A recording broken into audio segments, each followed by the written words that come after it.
Mga kababayan, patuloy natin nararamdaman ang epekto ng tensyon sa gitnang silangan na nagdudulot ng banta sa pandaigdigang supply ng langis.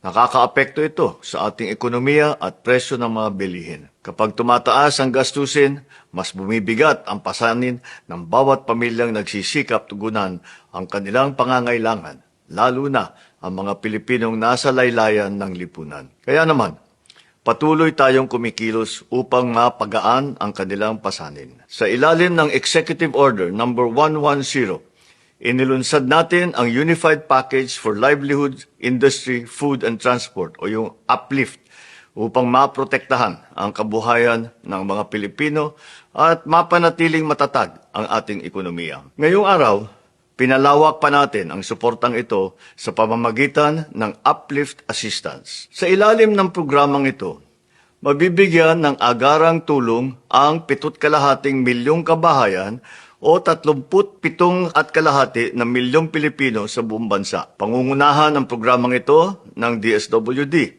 kasama ang iba pang mga ahensya ng pamahalaan. Makakatanggap ng isang beses na karagdagang tulong na hanggang 2,000 piso ang 3,5 milyong benepisyaryo ng Pantawid Pamilyang Pilipino Program o 4Ps at yung Walang Gutom Program. Palalawakin din natin ang ating suporta para sa 2,5 milyong mahihirap at yung malapit nang maging mahirap ng kabahayang natutukoy sa 2024 Community-Based Monitoring System o CBMS. Gayun din ang 1,5 milyong manggagawa at kanilang mga pamilya na may mababang kita na nakampirma sa talaan ng Social Security System. Sila ay makakatanggap ng 2,000 piso kada buwan simula ngayong Hulyo hanggang sa Disyembre. Layunin ng Uplift Assistance na mapangalagaan ang kakayahan ng mga pamilyang Pilipino na matustusan ang kanilang pang-araw-araw na pangangailangan. Kasabay nito,